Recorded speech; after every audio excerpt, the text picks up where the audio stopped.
buenas noches amigos, ¿cómo están?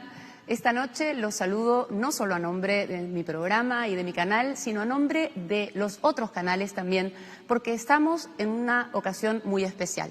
Vamos a realizar una entrevista al presidente de la República, Francisco Sagasti, a quien agradecemos que nos la haya concedido. Pero nos la ha concedido a todas a la vez. ¿Y quiénes somos todas? Las conductoras de los programas dominicales de su preferencia. Así que esta noche me toca, en una ocasión sumamente singular, presentar a quienes normalmente están al otro lado compitiendo. Esta noche compartimos la entrevista con Pamela Bertis, con Mónica Delta, con Rosana Cueva y su servidora Sol Carreño. Nos hemos sorteado quién presenta y por eso presento yo. Muchas gracias a todas por estar aquí y sobre todo muchas gracias, señor presidente, por concedernos esta entrevista.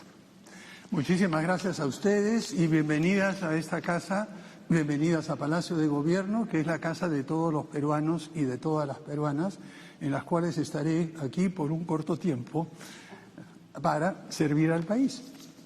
Muchas gracias. Vamos a empezar entonces con esta entrevista que constará de 4 bloques de cada una de nosotras y luego una ronda de repreguntas. Y como me toca empezar, vamos a empezar por los temas más generales. Yo estuve revisando una serie de textos escritos por usted y una serie de conferencias y me llamó la atención algo que usted dijo en enero del 2018. Usted dijo, lo voy a resumir: en nuestro país somos maravillosos imaginando reformas y visiones de futuro, pero cuando se trata de ponerlas en práctica no sabemos cómo hacerlo.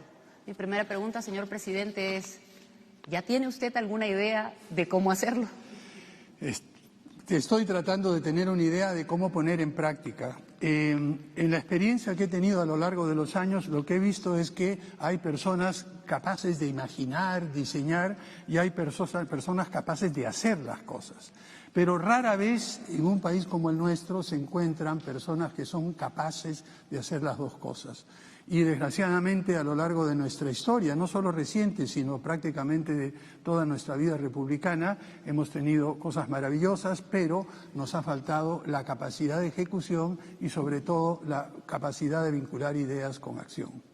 Estamos haciendo lo posible por llenar ese vacío, por cerrar esa brecha entre ideas y acción en estos pocos meses que tendremos en el gobierno de transición y de emergencia. Tiene pocos meses para gobernar, pero ha tenido muchos años dedicado a analizar las fallas de nuestros gobiernos y a hacer planes. Estuve revisando el documento de Agenda Perú y ha pasado usted, con muchos expertos, por toda la problemática nacional. Yo le quería preguntar sobre algunas de esas cosas y cómo llevarlas a la realidad en concreto. Por ejemplo, un tema que preocupa ahora es el momento constituyente, luego de lo que se ha venido a denominar el momento destituyente de esta juventud que negó, digamos, todo. Dijo, no quiero a este presidente, este Congreso no me representa. Y lo primero que nos preguntamos es, ese no, ese rechazo, ¿usted ya tiene claro qué significa en sentido afirmativo? Es decir, ¿qué cosas sí quiere la ciudadanía, qué cosas sí quiere esa juventud que a todo le dijo no en la calle? Yo creo que sí, quizá muchas veces no lo expresan de una manera muy clara, no lo verbalizan, pero hay una intuición en esta juventud que, dicho sea de paso, es la misma que vimos cuando hicimos Agenda Perú hace 20 años. Ahí hablamos de un fermento renovador, de gente joven con nuevas ideas, con aspiraciones, que son las viejas ideas republicanas: igualdad de oportunidades, igualdad de trato. El problema de ser reconocido como una persona igual por aquellos que se sienten diferentes, superiores o distintos, es una de las, digamos, demandas centrales en todo nuestro país. Y a partir de eso, si uno piensa en trato igual, oportunidades igual, se derivan una serie de consecuencias para lo que debe ser la educación, para lo que debe ser la salud, para lo que debe ser el trabajo, y eso fue lo que planteamos hace 20 años en Agenda Perú, y a lo largo de todo este tiempo que ha sucedido entre ese momento, además el momento en que tuvimos a Valentín Paniagua como presidente de transición, que coincidió con la publicación de ese ensayo, no hemos podido poner en práctica esas ideas. Ahora, bueno, tenemos solo 8 meses, pero vamos a escoger aquellas que, en primer lugar, sean urgentes, porque ahora, seamos claros, honestos acá. No estamos en un diseño de una estrategia de desarrollo a largo plazo. Estamos con un conjunto de urgencias y de emergencias que requieren atención inmediata. Teniendo las ideas como telón de fondo, lo que haremos es asegurarnos que esas demandas inmediatas, esas exigencias, estas emergencias se aborden de manera adecuada. Usted ha dicho en repetidas ocasiones en los últimos días que como gobierno de transición no le toca hacer mayores transformaciones, sino que simplemente, y lo cito, nos toca crear las condiciones para que esto suceda. No podemos en un momento tan crítico ir más allá, y también lo repitió en Huaura hace poco.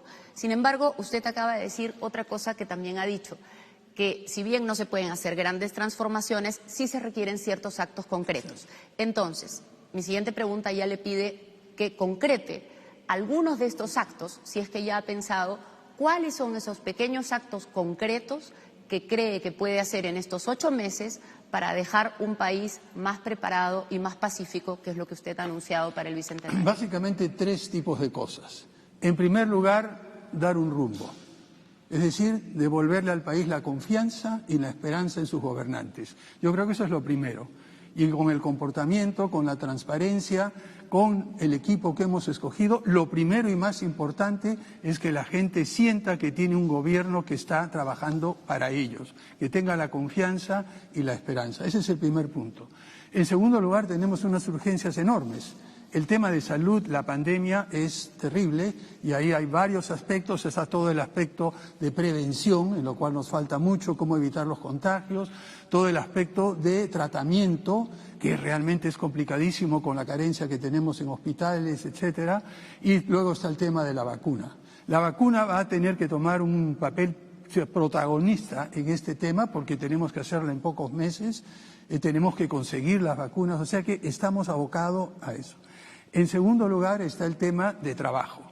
Realmente muchos millones de peruanos han perdido su trabajo. Es interesante, en las conversaciones que he tenido con el ministro de Trabajo, me ha hecho ver, por ejemplo, que si bien se han perdido menos puestos de trabajo en el sector regular de la economía, que está sujeto a contratos y todo, proporcionalmente se perdieron menos, está tomando más tiempo en recuperar el empleo en ese sector. En cambio, en el sector irregular, lo que se usa informal, no me gusta usar la palabra informal porque significa demasiadas cosas y esconde más de lo que revela. Pero digamos aquellos que se generan sus propias maneras de ganarse la vida, lo que popularmente se llama los cachuleros, los que tienen 2 o 3 trabajos, los que se generan su propia chamba, para ponerlo en criollo, aquellos que tienen 2 o 3 trabajos, los que trabajan temporalmente, son los que más sufrieron en términos de disminución de empleo a partir de marzo y abril, pero son los que aparentemente se están recuperando un poco más rápido. ¿Qué vamos a hacer ahí? Ver cuáles son las medidas que podemos tomar oportunamente para reactivar la economía, apoyar a aquellos que se generan sus propios puestos de trabajo, estimular a las empresas que vuelvan a generar empleo. Ese es el segundo tema. Educación. Bueno, en educación tenemos que andar en búsqueda del tiempo perdido, es hacer una cita literaria. Desgraciadamente, por una serie de circunstancias, no hemos podido tener un ciclo regular, ni siquiera a distancia, con la mayoría de estudiantes en todo el país. Tenemos que hacer un plan, y eso lo estamos conversando con el ministro de Educación, para que en los próximos meses primero podamos recuperar el tiempo perdido y luego, durante el próximo año, el 2021, hacer una mezcla de, en algunos casos, guardando todos los temas de distancia corporal y distancia física, volver a educación presencial. En otros casos, hacer una mezcla de educación virtual y educación presencial que pueden complementarse, y en otros, ver cómo podemos trabajar con educación virtual. Nota a pie de página. Para esto último, estamos armando un grupo de trabajo para ver cómo acelerar la cobertura de Internet de calidad, sobre todo en zonas rurales. Estas son algunas de las cosas. Hay otras más muy puntuales, pero este es el ejemplo. Pero digamos que dentro de las acciones concretas que me ha mencionado, varias están aún en etapa de plan, por decirlo de alguna manera. ¿Para cuándo cree que puede implementar algunas? Por ejemplo, ¿para cuándo cree que le puede prometer al país que va a realizar una campaña de vacunación de determinada cantidad de personas? ¿O para cuándo puede prometerle al país que va a regresar a clases semipresenciales? Mire, no sé cuándo exactamente, no, pero por ejemplo, en el caso de vacunas estamos trabajando intensamente. Todos los días, desde que he llegado a este cargo, he estado trabajando con el Ministerio de Salud, con el Ministerio de Relaciones Exteriores, con representantes del sector privado. He contactado a expertos internacionales que, por la experiencia que he tenido a nivel internacional y son conocedores del tema, para pedir consejo y ayuda. Y estamos en este momento, yo calculo que la próxima semana, el próximo sábado, tendremos una reunión para armar un equipo grande. El desafío es enorme en este caso de las vacunas, porque no hay manera de hacer llegar, una opción es hacer llegar 22 a 23 millones de vacunas en el lapso de 3 meses. Y la vacuna no es como un proceso electoral en que uno lleva los papeles y lo llena. Cada equipo de vacunación, cada brigada tiene 6 personas, el vacunador, el registrador, una persona local, tiene a una persona del Ejército, a un miembro de las fuerzas policiales, y estamos tratando de incluir un voluntario joven que tenga manejo de redes y pueda mandar información, movilizar a la gente. Hacer eso en 18.000 puestos en un periodo de 2 a 3 semanas, capacitando a los vacunadores con la participación del Ejército, la participación de la policía, es una tarea gigantesca. Entonces, eso lo estamos haciendo ahora. ¿Por qué? Lo ideal sería, si logramos obtener los contratos, hacer todo este proceso de vacunación en gran medida hacia fines del primer trimestre, es decir, entre marzo y parte de abril. Muchas gracias por la respuesta. Continúa esta entrevista Rosana Cueva.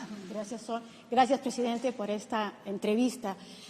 Yo quería ya empezar a entrar a algunos sectores y de manera puntual el Ministerio del Interior. 14 exministros han firmado un comunicado cuestionando la decisión que se ha tomado respecto a este retiro de varios generales, ¿no? Y también el expresidente Martín Vizcarra lo ha calificado de un error. ¿Considera usted que hubo algún tipo de equivocación? No probablemente en el fondo, pero en la forma. Mire, hay momentos en que es imposible separar el fondo de la forma, y menos aún cuando estamos en una situación de emergencia, en una situación crítica con respecto a seguridad, y seguridad en todo sentido, seguridad en salud, etcétera. La decisión fue absolutamente constitucional, no hay duda. Consultamos, vimos, este es un caso extraordinario de renovación de cuadros. Muchos de los expertos que han citado algunas cosas indicando de que esto no es constitucional se han quedado en la mitad de un artículo en el cual habla de la renovación ordinaria. Aquí hemos hecho una renovación extraordinaria. Eso es lo primero. En segundo lugar, cuando uno encuentra una situación como la que hemos visto, y ustedes han reportado en todos sus programas lo que ha sucedido con la violencia policial, digamos, desproporcionada. Ustedes han reportado en más de una oportunidad la situación de corrupción en la policía, en casos críticos en los cuales se ha jugado incluso con la vida de los efectivos policiales al incurrir en actos de corrupción para equipos de protección médica. Cuando uno tiene eso en consideración, cuando uno sabe que está dentro del marco de la ley total y absolutamente, y cuando ve que en los mandos mayores, de altos mandos, hay personas que están involucradas, ya sea en estos actos de violencia por la línea directa de mando o en actos de corrupción, entonces uno tiene que pensar muy bien qué grado de confianza puede tener en los altos mandos en un momento tan complicado. Claro, pero el punto está que se ha pasado a retiro a 18, ¿no es cierto? 18 generales. No estoy segura si todos formaron parte de este comando operativo en el caso de estos actos de violencia que efectivamente se han acreditado o en el caso de esos actos de corrupción. Es ahí donde entra en todo caso este debate que te dicen legalidad, en este caso versus institucionalidad. Y ya en anterior oportunidad, y con el presidente Paniagua además, también se pasó a retiro a varios que terminaron reincorporándose porque se había hecho de manera irregular.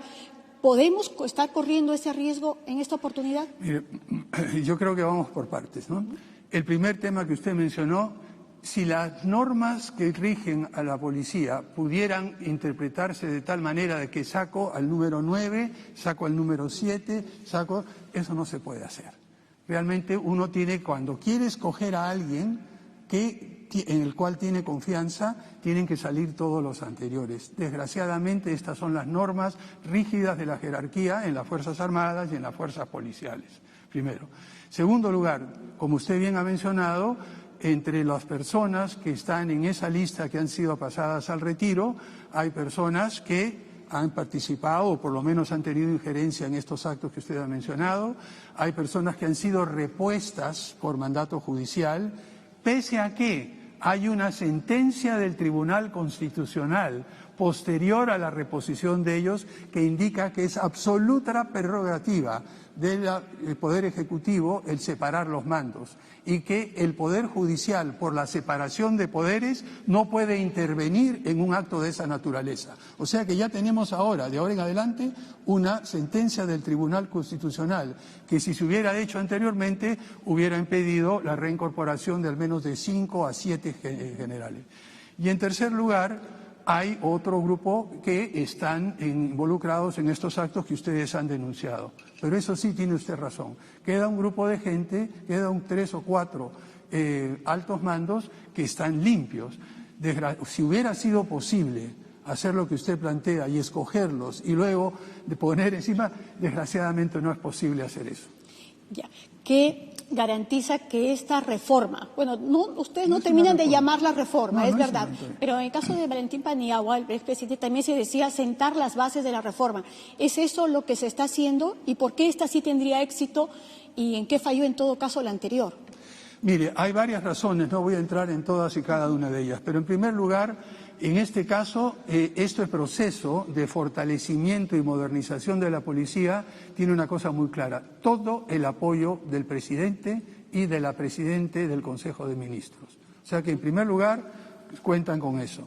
En segundo lugar, ya hay suficientes sugerencias, planteamientos, ideas que nos permiten visualizar cómo se debe hacer eso. En tercer lugar, al hacer intervenir a Servir y a los funcionarios civiles en todo lo que es la gestión administrativa y financiera, eliminamos uno de las tentaciones y problemas más graves que ha tenido la policía a lo largo de su historia. Y hemos visto que ha habido casos bastante opacos de manejo de recursos financieros. Entonces, por lo menos estas primeras medidas nos dan la confianza de hacer lo que se había mencionado anteriormente, de sentar las bases. Sabemos que 8 meses es muy poco, pero no son solo 8 meses, estamos en campaña electoral y por lo tanto cada candidato, con justa razón, va a querer utilizar esto como un tema de campaña. No solo eso, sino las elecciones son en la primera vuelta el 11 de abril. Para ese momento ya tendremos por lo menos 2 y el 6 la segunda. O sea que los tiempos son muy, muy cortos y lo que aspiramos es a sentar las bases firmes, unos cimientos sólidos, con todo el apoyo que se le pueda dar desde la Presidencia de la República y la Presidencia del Consejo de Ministros. Este anuncio de una huelga policial, ¿cómo la están evaluando? La estamos evaluando. Lo que hemos sabido es que hay siempre, como en todo caso, algunos generales descontentos, sobre todo generales en retiro, algunos que de una forma u otra han sido afectados no solo por esta situación las decisiones que hemos tomado ahora, sino por otras decisiones y por otras acusaciones que ustedes mismas en sus programas han puesto sobre el tapete. Y ellos básicamente se sienten afectados. No creo que con justa razón, porque realmente ustedes han demostrado algunos de estos actos. Lo que consideramos es de que hay un intento de movilizar, pero por otra parte hemos recibido mensajes muy claros de la policía de a pie, de los que están en las comisarías, de los que han sido afectados por el robo de computadoras, por la entrega de material defectuoso y todo, que están diciendo por fin hay algo, y hay muchos también dicen que el poner a Servir va a ayudar a limpiar a la institución de malos elementos. Paso al tema de la Constitución, el cambio de la Constitución. Entonces, en un primer momento usted ha dicho que este no es el momento, pero luego en Huaura también quiero que en todo caso nos aclare exactamente a qué se refiere. Da la sensación de que era, bueno, sí, llevémoslo ya al debate. ¿Sí considera que es el momento para empezar a debatirlo o ya sembrar la semilla de un cambio de la Constitución? Bueno, en primer lugar, no tenemos el mandato en el gobierno de transición que me honro en presidir, de transición de emergencia, para iniciar un proceso de cambio constitucional. Yo soy muy consciente que he sido elegido, o designado más que elegido, por 97 congresistas. Eso no me da un mandato a mí para empezar un gran debate, un proceso de cambio, ni mucho menos. Lo que sí puedo hacer, y eso fue lo que dije, y lo dije, y me permítanme aclararlo, es que ya tenemos suficiente información, sugerencias, planteamientos, ideas, que vienen de diferentes lugares. E incluso durante el gobierno de Valentín Paniagua se armó un grupo de trabajo que propuso algo que luego desapareció poco a poco. Recuperemos ese intento, actualicemos los planteamientos, escuchemos los diferentes puntos de vista y entreguémosles al próximo gobierno y al próximo Congreso, elegido esta vez sí por toda la ciudadanía, la decisión de cómo cambiar la Constitución. Eso es simplemente lo que he dicho.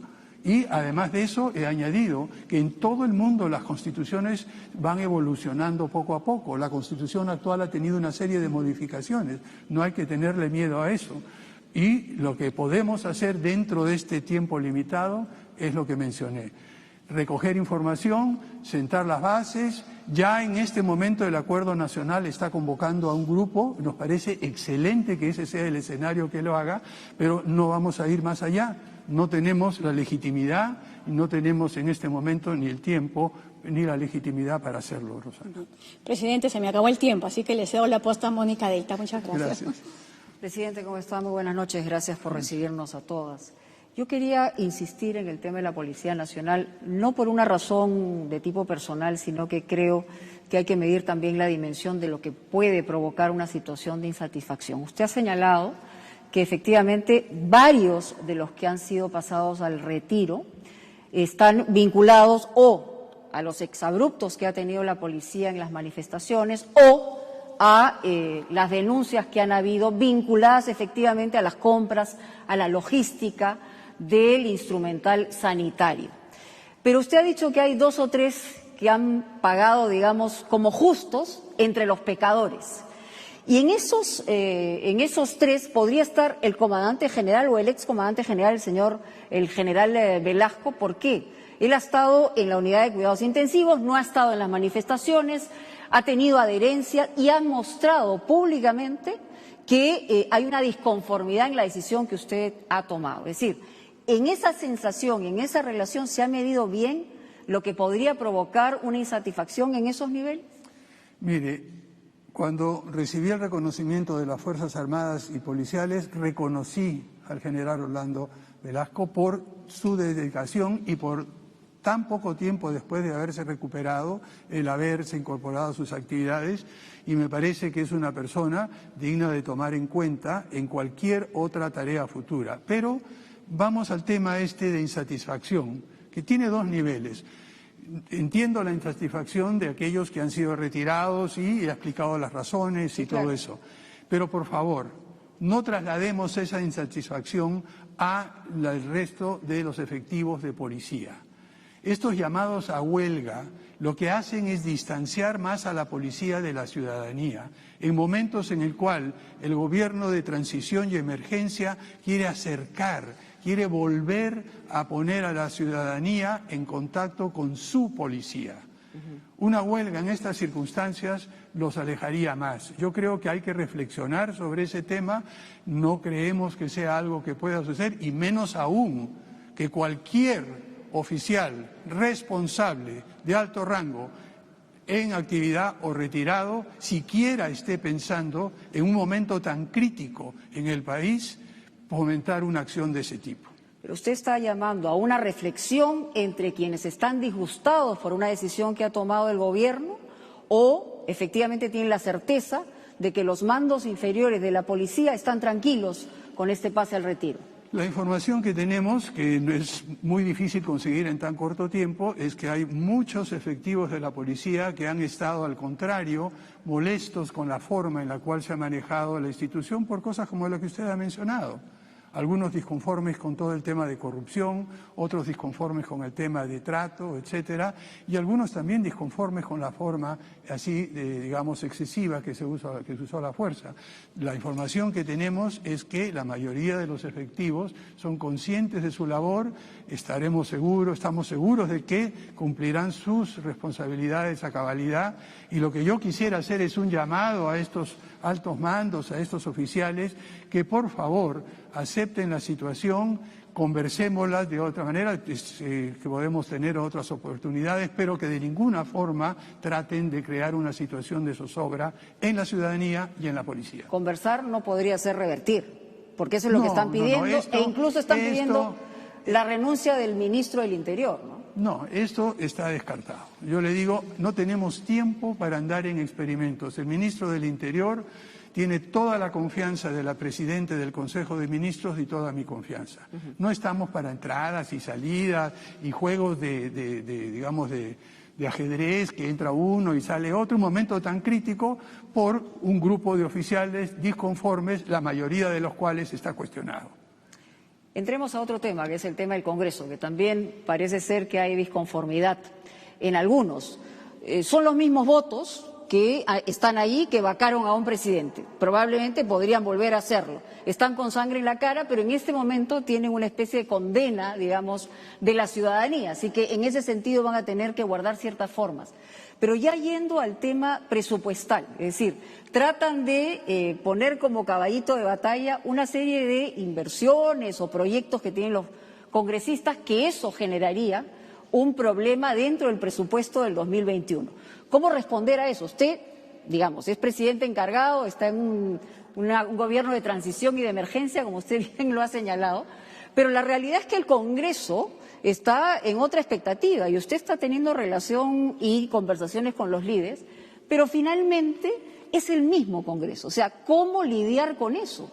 Con los apetitos populistas que tienen los mismos congresistas. Usted ha estado ahí, conoce perfectamente eso. Bueno, mire, he estado en la Comisión de Presupuesto y me ha tocado con ellos debatir, algunas veces me he abstenido, otras veces he votado, pero eso ya es historia del pasado, dejé atrás todo ese periodo de congresista.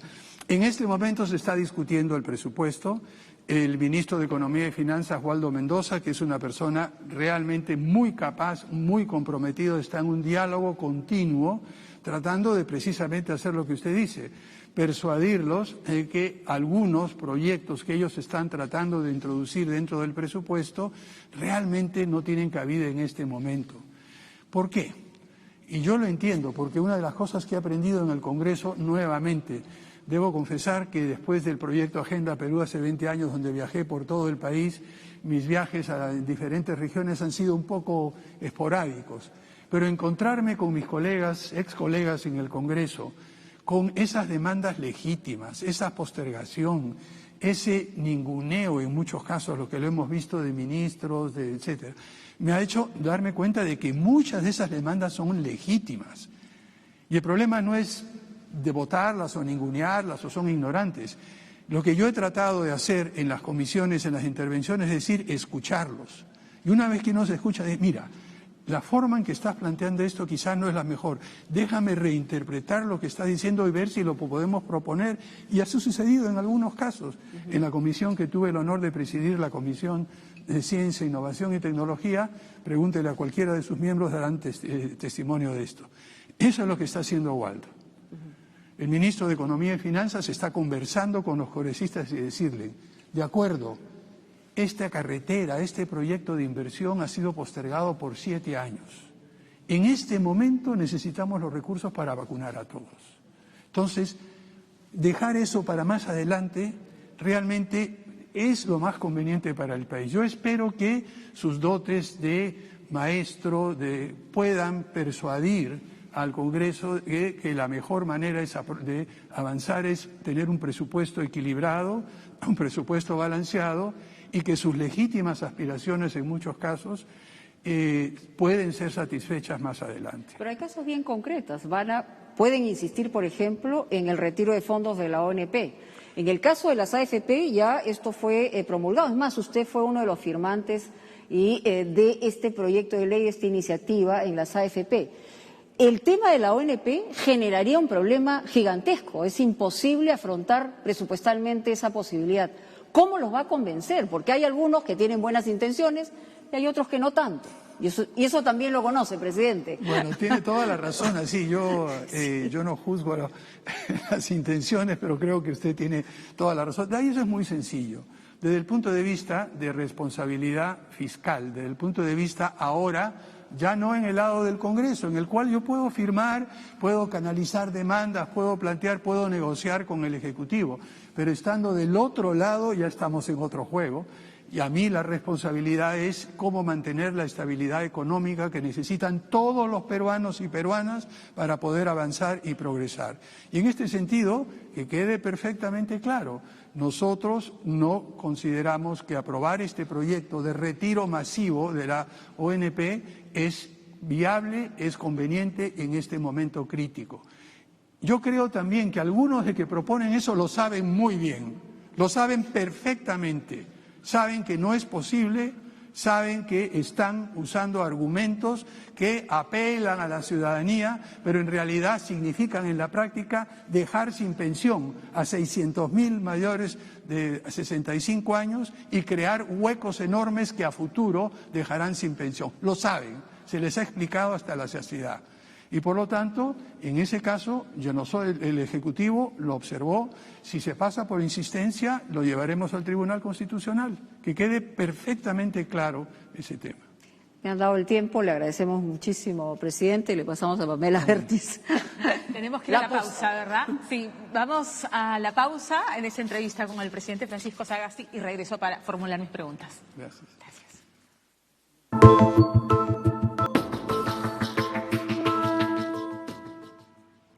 Buenas noches y bienvenidos nuevamente. Estamos en un programa especial en el que compartimos una mesa de preguntas para el presidente Francisco Sagasti con mis compañeras Sol Carreño, Roxana Cueva y Mónica Delta.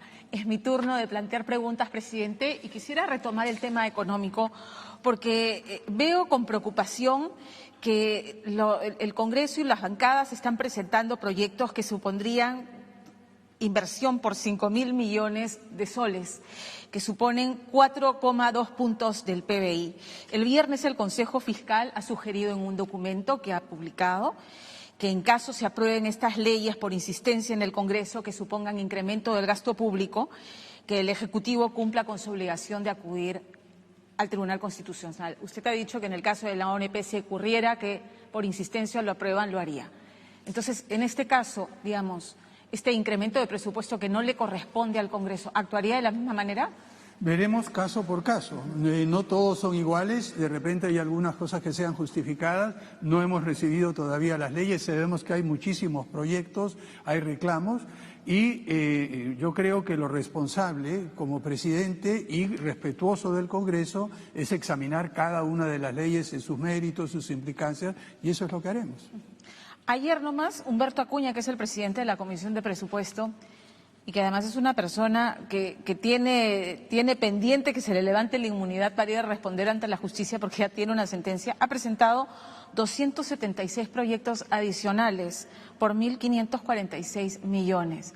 Lo que decía Mónica es cierto, estamos hablando de bancadas que han terminado muy golpeadas después de la salida del señor Merino y usted al tomar el mando, y que claramente una forma de reconectar nuevamente con ese peruano de a pie que les ha dicho no me representan, es justamente echando mano a un presupuesto que ellos no pueden incrementar.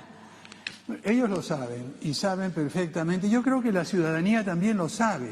Los últimos meses hemos tenido una serie de instancias, de discusiones de esta naturaleza y poco a poco va calando eso en la ciudadanía. Pero de la manera en que opera la Comisión de Presupuesto, el presidente canaliza los pedidos de todas las personas. Así es que no sé los detalles, pero me imagino que esta lista larga de proyectos no es de un solo congresista ni del presidente, sino es el vehículo a través del cual los diferentes congresistas presentan sus demandas. Y yo lo que espero que suceda hoy, porque están en este momento terminando, recuerden que mañana es el último día para aprobar el presupuesto de la República, el ministro de Economía y Finanzas y su equipo está conversando con los congresistas precisamente para digamos, redimensionar este conjunto de pedidos de tal manera de que no generen problemas serios a las cuentas fiscales y respeten lo que recomienda el Consejo Fiscal. Quisiera entender ahora, presidente, ¿qué lo hizo cambiar de postura respecto a la ley de control de fusiones, que cuando estaba en el Congreso apoyó y que ahora desde el Ejecutivo observó? Zenaida Solís, que es parte de la bancada del partido al que usted pertenece, está pidiendo ir por la insistencia en esta ley. Bueno, eso es una cosa muy sencilla y creo que eso me permite explicar claramente la diferencia entre las funciones del Congreso y las funciones del Poder Ejecutivo. Cuando esa ley se presentó fue una ley muy buena, muy bien armada y Zenaida Solís, que es de la bancada morada, hizo un trabajo extraordinario coordinando con diferentes personas. A la hora que se envió ese proyecto de ley a comentarios del Ejecutivo vinieron 2 o 3 observaciones que parecían sensatas. Por ejemplo, que en el caso de fusiones de instituciones financieras se tuviera la opinión de la Superintendencia de Banca y Seguros, que es un organismo autónomo. El proyecto de ley inicial planteaba que sea solo Indecopi. Entonces, una de las ideas era que se incluya la participación de la Superintendencia de Banca y Seguros. ¿Por qué? Porque en todo el mundo, cuando hay una institución financiera débil, con problemas de quiebra, si se deja que quiebre, puede arrastrar un crack financiero muy grande, como hemos visto en otros lugares. Por lo tanto, la opinión de la Superintendencia de Banca y Seguros sobre si conviene que un banco más grande absorba al banco que está prácticamente en quiebra es importante para ver si se autoriza o no. Cuando llegó a la Comisión de Defensa del Consumidor, este planteamiento que habíamos conversado no se incluyó. Al final, lo que vimos, discutiendo dentro de la bancada, la posición mayoritaria, yo como vocero representé la posición mayoritaria de votar a favor con la idea de que el Ejecutivo más adelante, como nos lo había anunciado, lo iba a observar tal como lo hice yo, y que esto no es un rechazo, al contrario. Es para que recoja esta sugerencia, por ejemplo, de la SBS en el caso de fusión de bancos, pero hablemos, es para que recoja esta sugerencia. Sobre este punto termino diciendo simple y llanamente que nosotros queremos que en las discusiones con el Congreso se perfeccione esa ley. No estamos en contra, observar no es estar en contra. Y le doy un dato adicional. El día de mañana he invitado a almorzar precisamente para responder esta pregunta a la Presidenta del Congreso, al Presidente de la Comisión de Defensa del Consumidor, al Presidente de la Comisión de Economía, a la autora del proyecto de ley, Zenaida Solís, y por nuestro lado estará la Presidenta del Consejo de Ministros,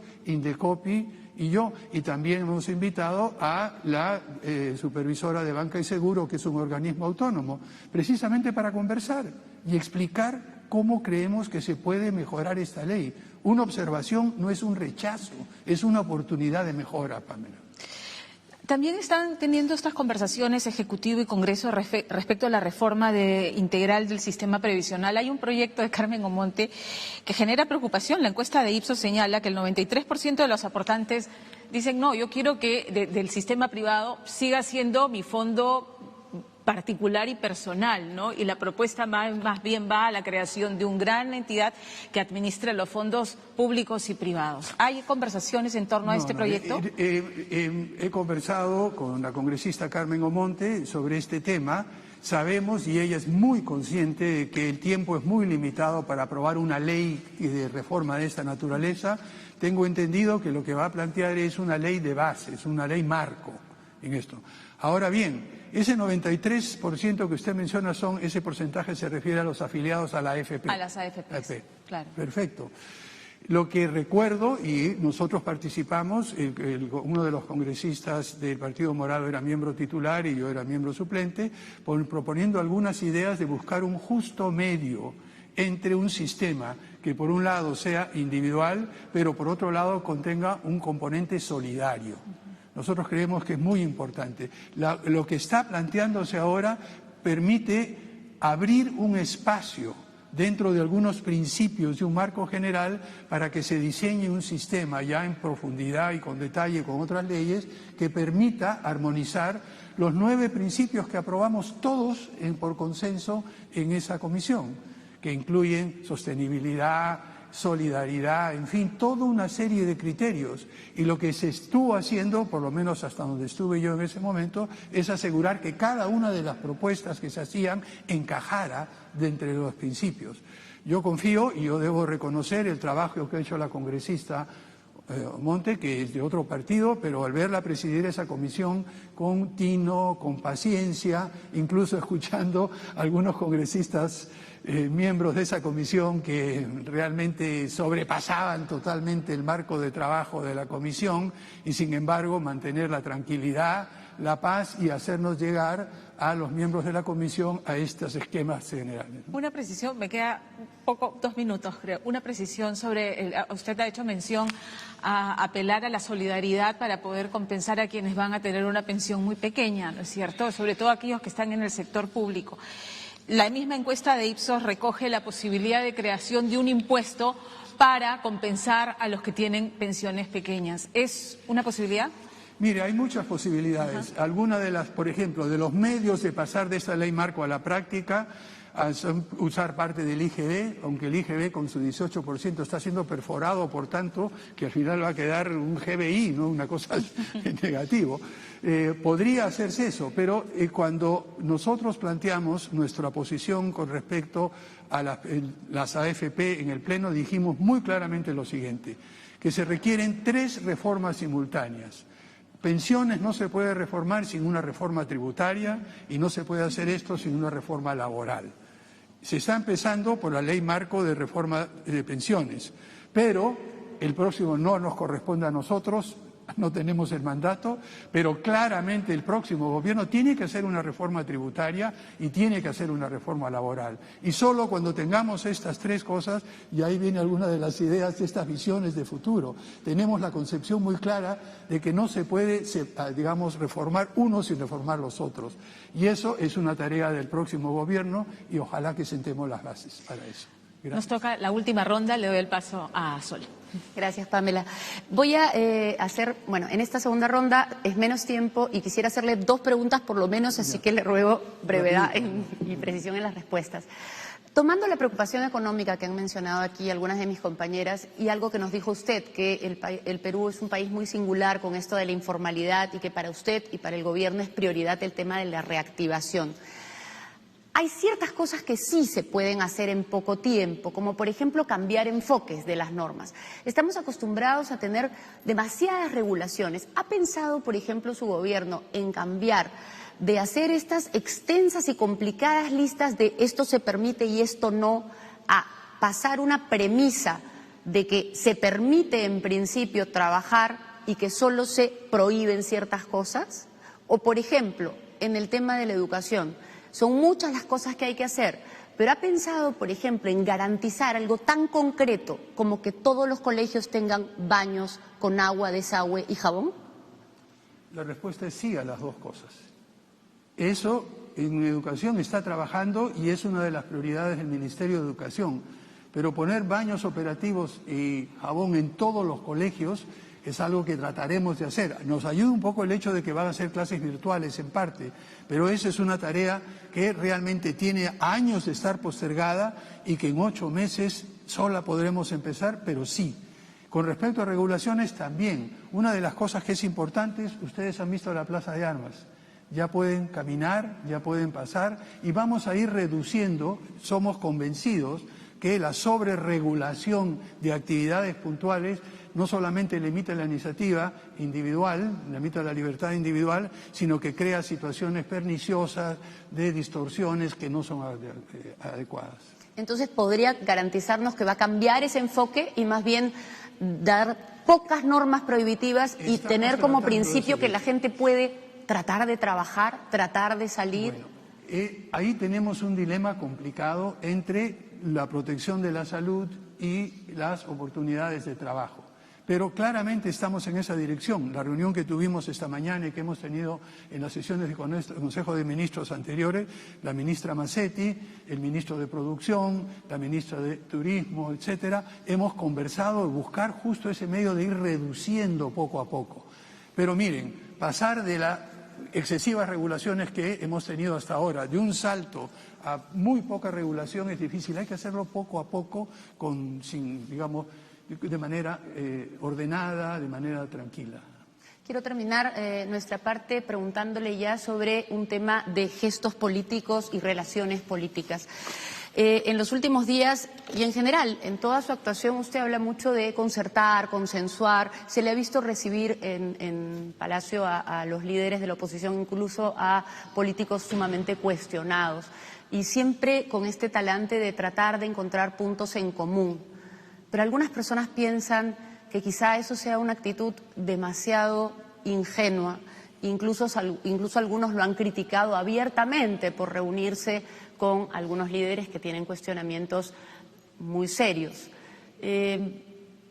¿Cómo piensa manejar todos estos meses? ¿Va a persistir en esa actitud de diálogo con todos? ¿Qué va a pasar el día que termine? ¿No teme usted que lo traicionen? Bien, una cosa es ser abierto, dialogar con todo, y otra cosa es ser ingenuo. Y para ser ingenuo ya tengo demasiados años de vida. Tenga usted por seguro que conozco esto muy claramente, sé muy bien, y que algunos decían es una persona muy blanda, es el abuelito, digamos, simpático, bonachón, que realmente no tendría la posibilidad de tomar acciones con mano dura. Pero tenga por seguro una cosa, a mí no me tiembla la mano ni cuando escribo, ni cuando acaricio, ni cuando golpeo. Así es que tengan toda la tranquilidad del caso, que cuando de la conversación cordial se pasa a un nivel en el cual vemos intentos de desestabilización, traiciones directas, ahí perfectamente tendré la determinación de parar estas cosas en seco. ¿No tiene usted temor de que este periodo sea utilizado para perjudicar al partido al cual usted pertenece? Mire, pertenezco al partido, fui uno de los fundadores, pero el día que entré a este palacio, el día que juramenté en el Congreso, para mí cambió la situación. Yo ya no soy un militante del Partido Morado, soy el presidente de todos los peruanos y peruanas. Y mi orientación, mi manera de trabajar, mi enfoque no tiene que ver absolutamente nada con el Partido Morado, y mantendré, y estamos dando una directiva al gobierno de mantener absoluta neutralidad en este proceso electoral. Muchas gracias, señor presidente. Rosana. Siguiendo la línea de preguntas de Sol, debo interpretar que se siente confiado en que la primera ministra Violeta Bermúdez va a tener, digamos, el respaldo en el Congreso el día 3 y 4, cuando pide el voto de confianza, confiando en la palabra empeñada por estos grupos políticos. Más que en la palabra empeñada, que es un factor muy importante, lo que confío es en la sensatez, la generosidad y la capacidad de reflexión de mis colegas, mis antiguos colegas en el Congreso. Yo creo que en el fondo, con diferentes perspectivas, diferentes maneras, todos tenemos una visión de querer lo mejor para el Perú. Y ellos saben perfectamente que añadir más inestabilidad en este momento preciso sería malísimo para todo. Hemos empezado a toda velocidad en 10 días de trabajo, estamos negociando con los proveedores de vacuna, estamos viendo cómo reactivar la economía, estamos viendo cómo mantener la seguridad interna, estamos viendo cómo garantizar la educación. Una negación del voto de confianza crearía muchísimos problemas y atrasaría todo esto. Permítame ingresar ahora al tema de salud y puntualmente a lo del COVID, las medidas que se tendrían que tomar probablemente los próximos días o semanas, y una tiene que ver también con manejar la reactivación económica y al mismo tiempo impedir que haya una segunda ola. Algunos de los mensajes que nos llegaban cuando anunciamos que veníamos a la entrevista es cuándo se van a reabrir algunas actividades. Por ejemplo, yo me decía, trabajo en casinos y hasta ahora no podemos volver, los del sector turismo, por ejemplo. Y por otro lado, se anuncia que el toque de queda ya empezaría a regir a partir de las 12 de la noche, pero todavía no se anuncia eso oficialmente. ¿Qué medidas son las que tenemos que esperar los ciudadanos? Las medidas que usted está diciendo, entre el momento que se firma y se publica, a veces pasa un día y medio, pero están en camino. Ya lo del toque de queda está decidido y firmado. Con respecto a la reactivación, hay un decreto legislativo que en este momento está relajando. No estamos simplemente prorrogando el estado de emergencia que teníamos anteriormente. En el Consejo de Ministros tomamos la decisión de revisarlo totalmente y no simplemente prorrogar. Ya no estamos para eso. Sale un nuevo decreto. En el caso de los casinos se requiere un decreto especial por la naturaleza de la actividad, pero ya está en camino eso también. O sea que todo lo que usted dice en los próximos días lo va a ver en la práctica. Respecto a la vacuna, presidente, se conoce que con quienes se ha firmado, sí, un contrato ya sellado es con Pfizer, ¿no es cierto? Pero esto requiere un sistema de mantenimiento de frío que en el Perú no existe, menos 60 o menos 70 grados, que si no lo tenemos, simplemente corremos el riesgo de perderla. Y estamos hablando de lo que es el primer lote, el más importante. ¿Cómo va a solucionar eso? Bueno, vamos a resolver la cuadratura del círculo, digamos, para ponerlo así. Lo que estamos haciendo es lo siguiente. En primer lugar, el contrato con Pfizer se ya viene negociando ya hace varios meses. Es una cosa que hemos encontrado y está en la etapa puramente de detalles finales, etc. Entre las cosas que se va a plantear allí es ver hasta dónde llega la responsabilidad del proveedor de vacunas en términos de dar el frío.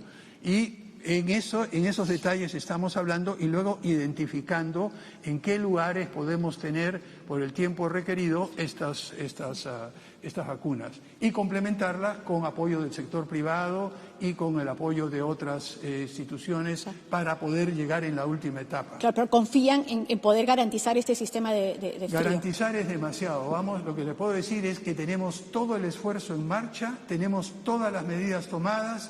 Garantizar 100% probablemente no, pero por ejemplo, esa vacuna tan complicada va a tener que aplicarse solamente en las ciudades, porque no va a aguantar los 4 o 5 días para llegar a los puntos más alejados. Para eso estamos negociando con otro proveedor de vacunas que requieren menos frío y son menos exigentes. Bien, gracias, presidente. Gracias. Mónica.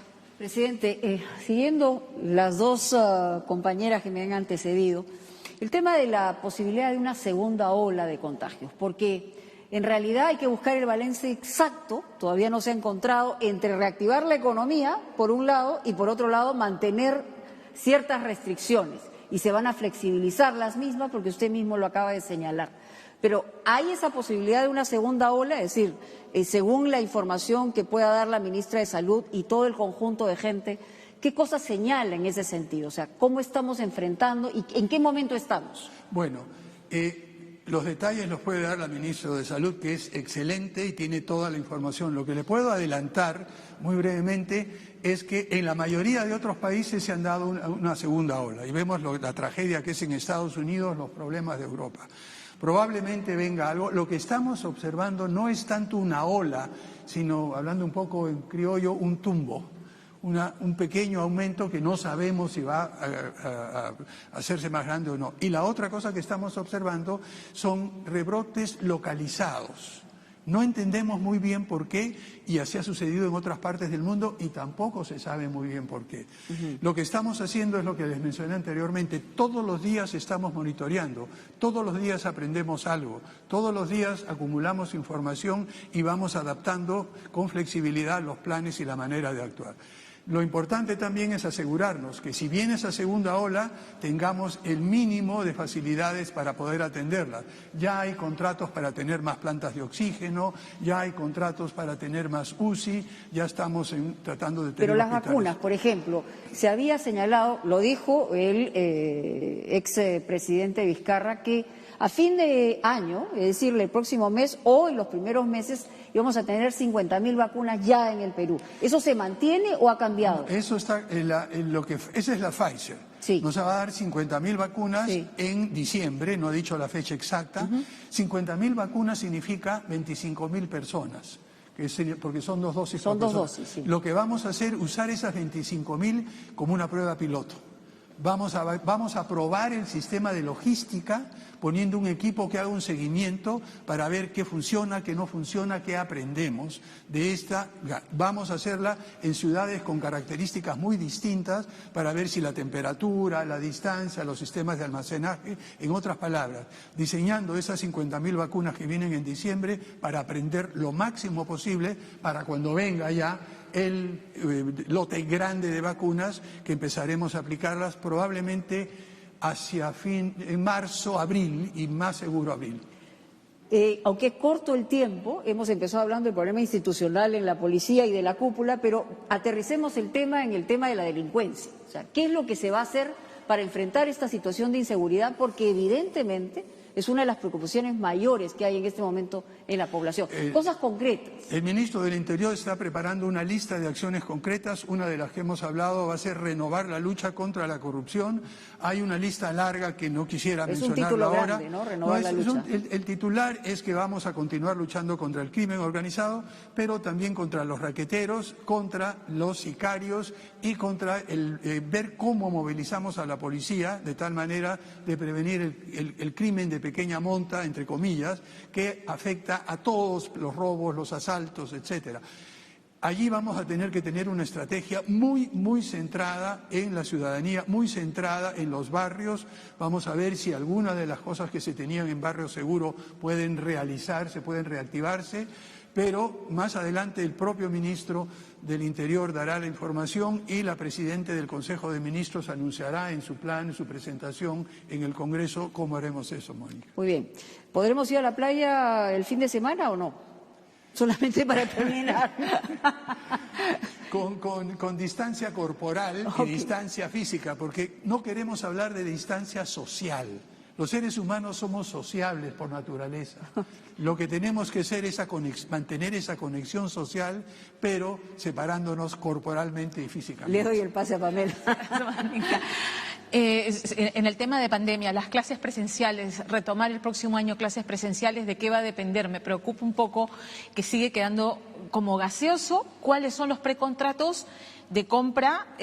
¿Con qué laboratorios? ¿De cuántas dosis vamos a disponer? Se habla de vacunar a 24 millones de peruanos antes de las elecciones del 11 de abril. No, antes no, alrededor de. Entonces, el tema de retomar clases presenciales. Mire, ahí tenemos las vacunas son para los mayores de 18 años. No, yo sé, claro, pero profesores... Entonces, claro, ahí lo que vamos a tener que hacer es lo que mencioné anteriormente, ir región por región, ciudad por ciudad.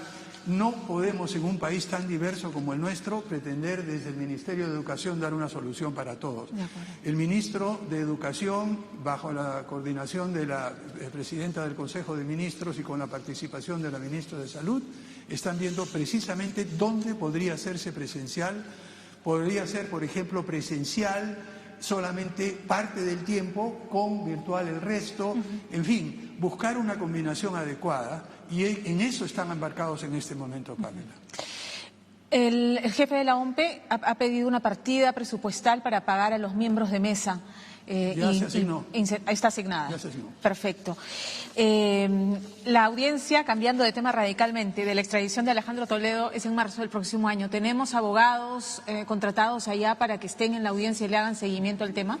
Eso viene, le digo con toda franqueza, que en este momento, con todas las otras cosas que ustedes me han preguntado, nosotros confiamos que el Ministerio de Justicia y el Ministerio de Relaciones Exteriores continúe el proceso.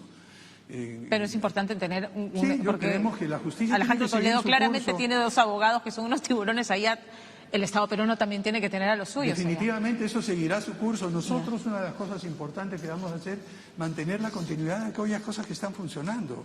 Y si eso está en camino y funcionando, que continúe tranquilamente, ¿no? Finalmente, presidente, es una pregunta en la que le voy a pedir un pronunciamiento y una reflexión final, porque ya aquí cerramos la entrevista. Buena parte de los problemas que venimos padeciendo en las últimas décadas los peruanos en el ámbito político es precisamente esta clase política que ha desilusionado al elector. Hemos visto las marchas, chicos que dicen, nadie me representa, ¿verdad? Y es que no tenemos partidos políticos, ¿no? Tenemos dueños de estos partidos en los que prima el que tiene la billetera más gorda y en el que entran a cumplir agendas particulares que no tienen nada que ver con el Perú por delante. Y miren la situación en la que nos encontramos, en que tenemos 7, ya a estas alturas de la noche deberíamos ya tener cuáles son los candidatos, pero por lo menos hasta antes de saber, 7 precandidatos con procesos judiciales abiertos, incluyendo al líder del Partido Morado, a Julio Guzmán, que va a ser citado por la Fiscalía en una investigación por el caso de los gángsters de la política. Entonces, quisiera primero un pronunciamiento sobre ese tema del señor Julio Guzmán y luego una reflexión final sobre esta situación a la que estamos enfrentados los peruanos, de ir a tener que elegir por lo menos entre 7 candidatos que tienen procesos judiciales abiertos.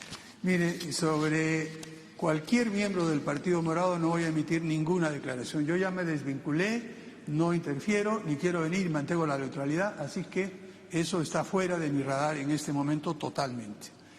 Con respecto a la renovación de los partidos políticos, concuerdo plenamente. Ha habido una comisión de reforma política, creo que hay que avanzar, creo que hay que adelantar, que hay que hacer y continuar con estas reformas que se han hecho solo a media. Pero yo le digo, lo que yo tengo la esperanza ahora, volviendo al tema de fermento renovador, son estos jóvenes. Y los jóvenes me han mandado mensajes diciendo, Sagasti, te estamos vigilando. Gracias. Vigilen, asegúrense de que nos comportamos bien, pero también vigilen a los otros partidos que, como usted ha mencionado, tienen otros problemas.